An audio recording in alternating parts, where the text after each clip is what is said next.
واللہ ما طلعت شمس ولا غربت الا وانت فی قلبی.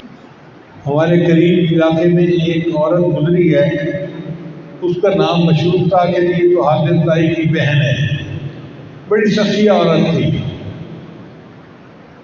اس کا یہ دستور تھا کہ اس کے گھر کے قریب سے جو کوئی گزرتا وہ اس کو بٹھاتی، کھانا کھلاتی اور پھر گئی. اللہ کی شان دیکھیں کہ گاؤں جو ہے وہ بالکل سڑک کے کنارے پہ تھا. اب جو دیہات کے لوگ ہوتے تھے وہ سڑک پہ آتے اور وہاں سے بس لے کے شہر آتے تھے. کئی فیملی والے بھی ہوتے تھے، کئی اکیلے ہوتے تھے، تو لوگوں کو وہاں کھڑے ہونا پڑتا تھا. کبھی دھوپ ہے، کبھی سردی ہے، کبھی گرمی ہے. اس نے اپنے خاوند کو مشورہ دیا کہ مسافر لوگ یہاں کے انتظار کرتے ہیں، اگر ہم ایک چھت سی بنا دیں تو ان کو آسانی ہو جائے گی، سایہ مل جائے گا.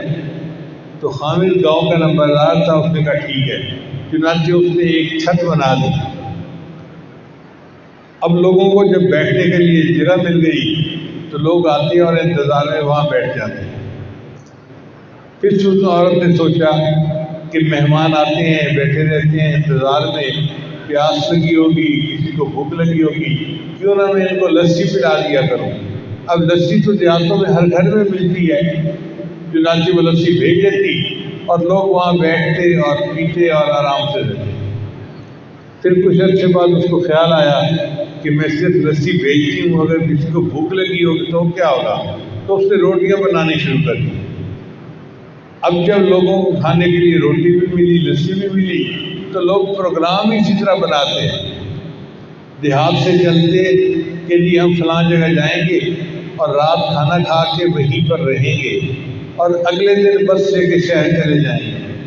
اور شہر والے پروگرام بناتے، ہم چلتے ہیں، رات کو وہاں پہنچیں گے، کھانا کھائیں گے، رات گزاریں گے، اگلے دن گاؤں میں چلے جائیں گے. اب جی 200-300 بندوں کا اجتماع ہونے لگ گیا. اب جب 200-300 بندے روز کھانا کھاتے تو کچھ حاصل قسم کے لوگ ہوتے ہیں جن کی آنکھوں میں پٹی بندھی ہوتی ہے. انہوں نے دیکھا تو انہوں نے اس کے خاوند کو کہا یار تم پیسے در سے توڑ کے لاتے ہو. اس نے کہا نہیں، میں تو کماتا ہوں، زرعی زمین ہے. اس نے کہا یار یہ جو تم 200-300 بندوں کو روز کھانا کھلاتے ہو نا، تو یہ تمہاری بیوی تمہیں کنگال کر دے گی. انہوں نے ایسے خاوند کے کان بھرے کہ خاوند نے فیصلہ کر دیا کہ جی ٹھیک ہے، یہ مفت خوری کھانا کھا جاتے ہیں، ہم آج کے بعد کھانا نہیں دیں گے. دسترخوان بند کر دیا گیا. بیوی کو پتہ چلا تو بیوی کو صدمہ تو بڑا ہوا، مگر وہ سمجھدار تھی، اس نے خاوند سے بات نہیں کی. ایک دن گزرا تو بیوی بڑا غمزدہ تھی، گھر میں تھی. تو خاوند نے محسوس کیا کہ اس کی طبیعت بجھی بجھی ہے، یہ ہنس مسکرا کے بات نہیں کر رہی. تو خاوند نے بیوی سے پوچھا کیا ہوا، آج تم ذرا ڈپریس نظر آتی ہو. اس نے کہا ہاں طبیعت خراب ہے بس.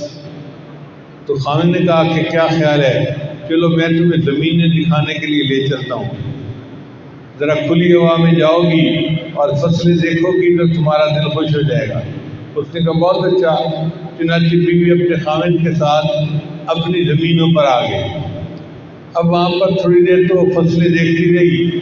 پھر ایک جگہ کنواں چل رہا تھا، وہ آئی اور کنویں کے پاس آ کر بیٹھ گئی. خاوند نے پوچھا کیا کر رہی ہو. اس نے کہا بس میں دیکھ رہی ہوں، کنویں کو دیکھ رہی ہوں.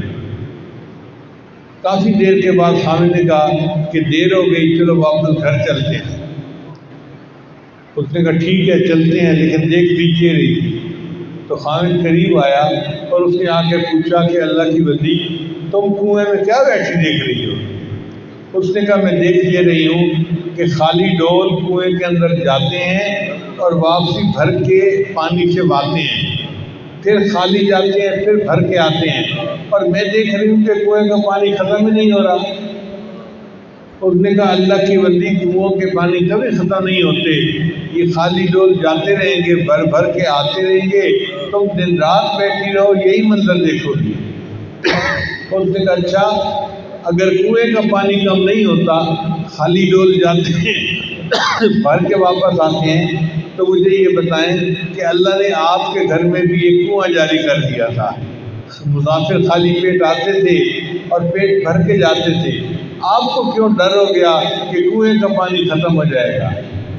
اس کے بعد اس کے خاوند نے کہا کہ میں دسترخوان کو کبھی بند نہیں کروں گا۔ جب تک وہ عورت زندہ رہی دسترخوان چلتا رہا اور 200-300 آدمی روز وہاں پہ کھانا کھایا کرتے تھے۔